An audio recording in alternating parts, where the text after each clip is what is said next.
चर्चा गरम है। मेढक टरटराने लगे हैं क्योंकि भादों का महीना है। मेढक इधर से उधर उछल भी रहे हैं क्योंकि बरसात हो रही है। लेकिन इन्हीं मेढकों के लिए यह भी कहा जाता है कि भादों के महीने के बाद मेढक का टरटराना और मेढक का उछलना कूदना बंद हो जाता है। तो चर्चा गरम है कि विशेष कार्यक्रम में आज हम सियासी मेढकों की बात करेंगे जो आए दिन कभी इधर कभी उधर होते रहते हैं। और हमारे साथ आज चर्चा गरम के में हमारे साथ है धीरेन्द्र कुमार जो आपको सियासी मेढकों के बारे में बताएंगे। और मैं हूं प्रियदर्शन, आप देख रहे हैं न्यूज 4 नेशन।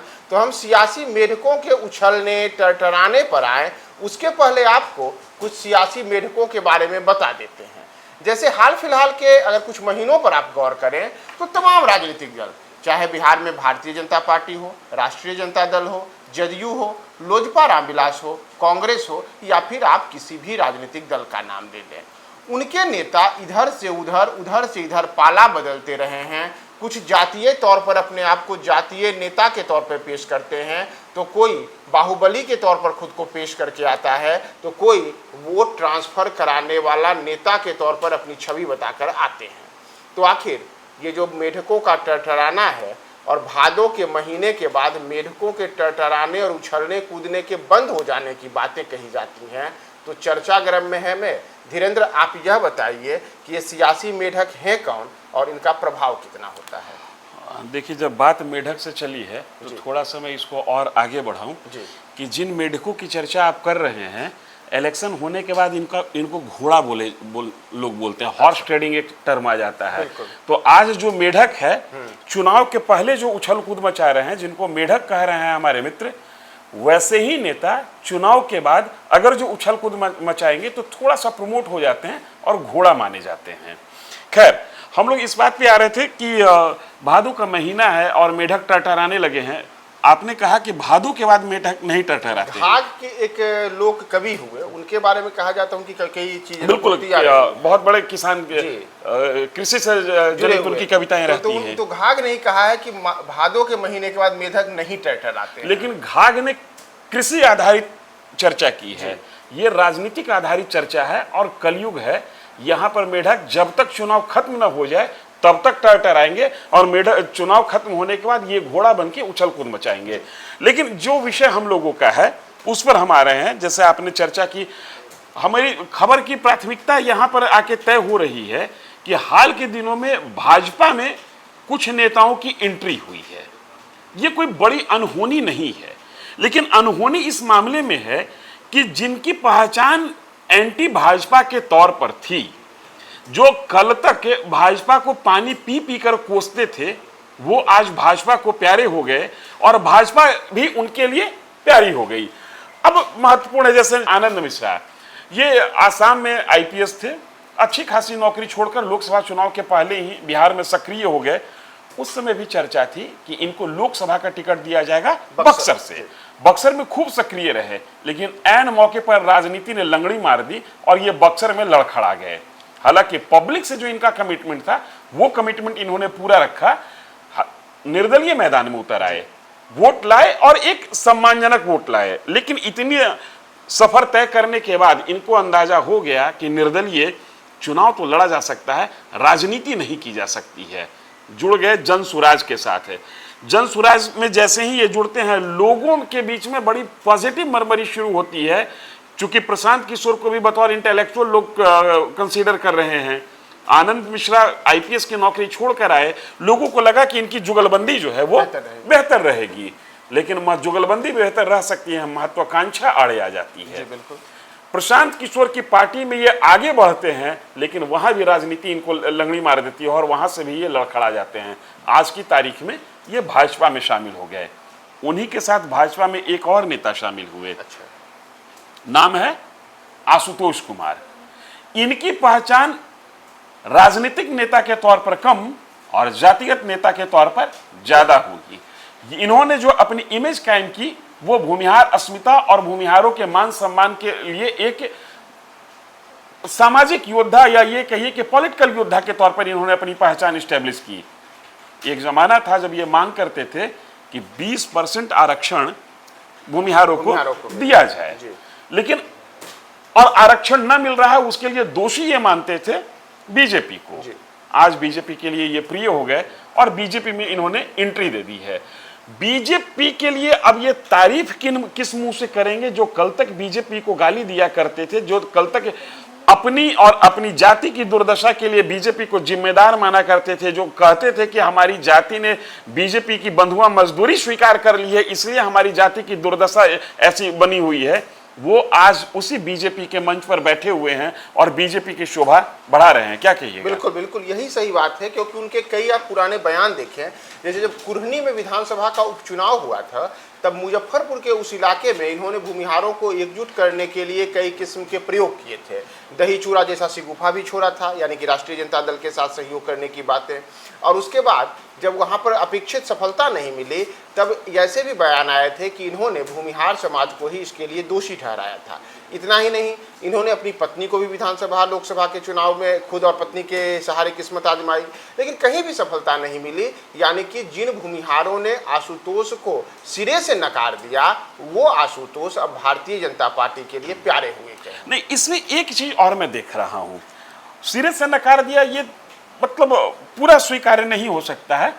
एक समय था जब अपनी जाति को लेकर आशुतोष ने एक सेंटिमेंट खड़ा किया था, लेकिन आज वही लोग जो आशुतोष के समर्थक हुआ करते थे और इस नाम पर समर्थक हुआ करते थे कि जाति के लिए कोई बच्चा तो बोल रहा है, कोई लड़का तो बोल रहा है, भले उसको पुलिस मार रही है, पुलिस के साथ वो संघर्ष कर रहा है, लेकिन बोल रहा है। आज वही लोग परेशान हैं कि जिसके खिलाफ ये बोला करते थे आज उसी के साथ हो गए। तो लोगों में एक चर्चा शुरू हो गई है कि ये लोग या इस तरीके के जो भी जाति आधारित आंदोलन की शुरुआत करते हैं, ऐसे लोग कहीं ना कहीं आगे चलकर अपनी जाति को एक राजनीतिक दल में सौदेबाजी के लिए बेच देते हैं या सौदेबाजी करते हैं। एक तरीके से कास्ट बेस्ड पॉलिटिक्स करने वाले लोग का चेहरा उजागर हुआ और कास्ट बेस्ड पॉलिटिक्स के पीछे खड़े होने वाली जनता जो है वो एक बार फिर ठगी गई है। तो मैं समझता हूं कि कुल मिलाकर ये एक पॉजिटिव साइन है, क्योंकि इसके बाद एक मैसेज तो जरूर जाएगा कि कोई भी व्यक्ति अगर जो सिर्फ जाति आधारित राजनीति और जाति आधारित बातों की वकालत करना शुरू कर रहा है तो लोग अब सतर्क हो जाएंगे कि आज जाति की बात कर रहा है, कल जाति को ये बेचेगा। एक नादिम नदीम का शेर है। नादिम नदीम कहते हैं कि इनसे उम्मीद न कर, इनसे उम्मीद न रख, ये हैं सियासत वाले। इनसे उम्मीद न रख, ये हैं सियासत वाले, ये किसी से भी नहीं मोहब्बत करने वाले। तो मैं आशुतोष के लिए तो यही कहूँगा कि ये भी सियासत वाले हैं, इनसे न इनकी जाति वाले उम्मीद करें। और अगर भारतीय जनता पार्टी वाले उम्मीद करते हैं तो आगे विधानसभा का चुनाव है, यह भी क्लियर हो जाएगा क्या हो सकता है। एक चीज़ तो मैंने पब्लिक को भी पता नहीं, पब्लिक का माइंडसेट क्या होता है मैं समझना बड़ा मुश्किल है। आज के 4 साल पहले ही दही चूड़ा पार्टी के माध्यम से आशुतोष जी ने अपनी राजनीतिक महत्वाकांक्षा का मतलब इस एक तरीके से कहें कि इजहार कर दिया था। बावजूद उसके जाति वाले लोग उनके साथ लामबंद रहे और ये दही चूड़ा पार्टी हुई थी किसके साथ ये भी समझ लीजिए। जिस पॉलिटिकल पार्टी को इस जाति के लोग बिल्कुल नहीं सुहाते हैं, दोनों एक दूसरे को नहीं सुहाते हैं, उसी के साथ ये दही चूड़ा किए थे, दही चूड़ा भोज किए थे। बावजूद इसके जाति के लोगों ने इनको माथे पर बिठाए रखा। लेकिन शायद जो कल परसों की घटना हुई है, मैं जो खबर मेरे तक जो आ रही है, इनके निजी व्यक्तित्व में जबरदस्त धक्का लगा है। लेकिन खैर ये बहुत बड़ा विषय नहीं है। एक और मैं आपके पास आ रहा हूं कि उस दिन एक और शख्स की भारतीय जनता पार्टी में एंट्री हुई है, नाम है नागमणि। वैसे तो नागमणि में जो मणि शब्द है उसको हर कोई पाना चाहता है, लेकिन नागमणि किस दल में कब जाएंगे और कब कहां पाए जाएंगे इसको कोई नहीं जानता। अब नागमणि की चर्चा कर लीजिए। नागमणि जी का जो उम्र है मैं समझता हूं कि 70-75 के बीच की इनकी उम्र है और ऑन रिकॉर्ड जितनी बार ये पॉलिटिकल पार्टी को स्विच किए हैं, माने जितनी पॉलिटिकल पार्टी को स्विच किए हैं उसकी संख्या 13 आती है। माने ऑन एन एवरेज ये हर 6 साल पर एक पॉलिटिकल पार्टी बदल देते हैं। दूसरी बात है, ये कई बार इसमें ऐसा भी हुआ कि ये इन्हीं 13 पार्टी में आए गए भी, तो उसकी चर्चा बार बार नहीं हो रही है। दूसरा इनके व्यक्तित्व की खासियत ये है कि इन्होंने कितनी पॉलिटिकल पार्टी को खुद खड़ा किया है, शायद ये गिनती इनके पास खुद की नहीं होगी। राजनीति शुरू करते करते पिछड़ों की राजनीति करते हैं, पिछड़ों के मसीहा अपने दौर के सबसे बड़े नेता जगदेव प्रसाद के ये पुत्र हैं।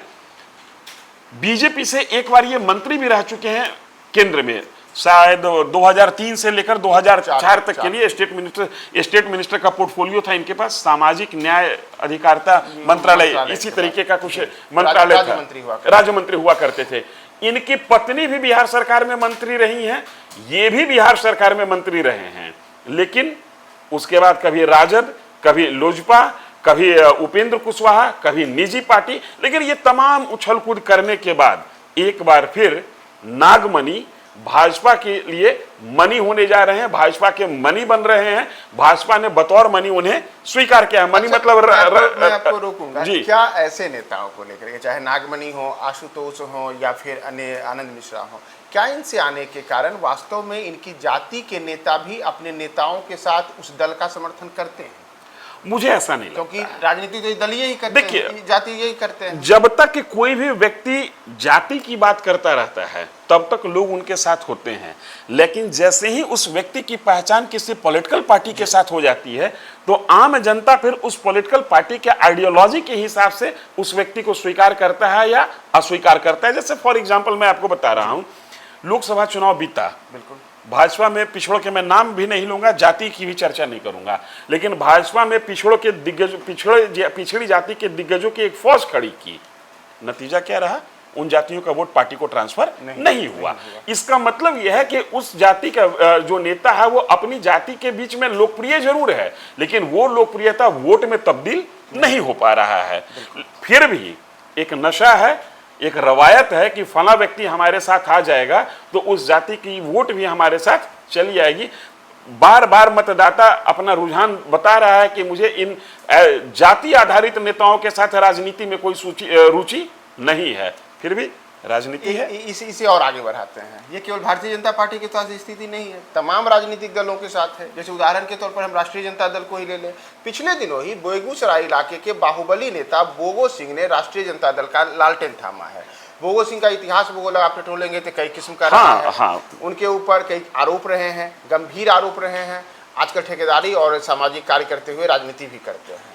तो बोगो सिंह के आने से या फिर इस प्रकार के नेता जैसे खान ब्रदर्स, इसके पहले भी बोगो सिंह जनता दल यू में से विधायक रह चुके हैं। इसी तरीके से आप सीवान के इलाके की बात करिए तो सीवान में खान ब्रदर्स इसी वर्ष जनवरी के महीने में उन्होंने रामविलास पासवान के पुत्र चिराग पासवान की पार्टी लोजपा रामविलास का दामन थाम लिया।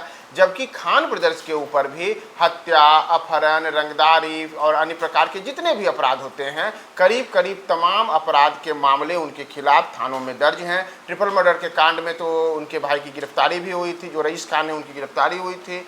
तो ये ऐसे लोगों के आने से, चाहे राजद हो, लोजपा हो, इन दलों का क्या असर आम जनता पर पड़ता है और नेता को क्या होता है? देखिए, नेता पर तो असर पड़ता है, जाति के हिसाब से वो टिकट प्राप्त करने में कामयाब हो जाते हैं। ऐसी स्थिति कई बार बनती है कि कोई नेता आया और चूंकि वो एक जाति विशेष का बैकअप अपने साथ शो करने में कामयाब होता है, वो टिकट ले लेते हैं, लेकिन देखना होगा कि उनका सक्सेस रेट कितना है। मैं अभी आपको उदाहरण दिया कि 2024 में ही ये उदाहरण मिल गया कि जाति के नेता आए, पार्टी ने उन्हें पद प्रतिष्ठा सब कुछ दिया, लेकिन जाति उनके साथ नहीं आई। अभी एक चर्चा और है, बीते रविवार को एक सम्मेलन हुआ बिहार पटना में, स्वाभिमान सम्मेलन, ब्रह्मर्षि स्वाभिमान सम्मेलन। इससे कोई इनकार नहीं है, हर व्यक्ति को अधिकार है सम्मेलन करें, जाति के नाम पर करें, मुद्दे आधारित करें, समाज के नाम पर करें। थोड़ी सी ऑब्जेक्शन उसी जमात में निकल कर आई कि तमाम ऐसे नेताओं को चुनावी साल में ही जाति क्यों याद आती है, तमाम ऐसे सम्मेलन चुनावी साल में ही क्यों याद आता है। हालांकि जो विधायक जी सम्मेलन कॉल किए थे, प्रवक्ता से हैं संजीव कुमार, वो जिन मुद्दों को लेकर कॉल किए थे उन मुद्दों को वो सदन में पहले भी उठाते रहे हैं। जैसे डॉक्टर श्री कृष्ण सिंह को भारत रत्न दिलाने की बात हो, या बेटा में जो एयरपोर्ट बन रहा है उसका नामकरण स्वामी सहजानंद सरस्वती पर हो, या सवर्ण बच्चों के लिए आरक्षण, बिल्कुल। लेकिन सदन में बोलने के बाद अगर चुनाव के पूर्व संध्या पर कोई भी नेता जातिगत कॉल देता है तो सवाल खड़ा होता है, और जातिगत कॉल देते देते चुनाव की पूर्व संध्या पर कोई नेता पॉलिटिकल दामन थाम लेता है तो भी सवाल खड़ा होता है। तो चर्चा गर्म है कि इस विशेष कार्यक्रम में हम आपको सियासी मेढकों के बारे में बता रहे थे, जो मेढक कभी इधर कभी उधर सियासी साल में होते हैं और सियासी वर्ग चुनावी साल में होते हैं, और चुनावी साल में ही कई किस्म के कार्यक्रम भी आयोजित करते हैं। तो इस कार्य आज चर्चा गर्म हो को हम खत्म करें, इसके पहले हम आपको निदा फाजली का एक शेर सुना करके छोड़े जाते हैं कि हर आदमी में होते हैं 10-20 आदमी, जिसको भी देखना कई बार देखना।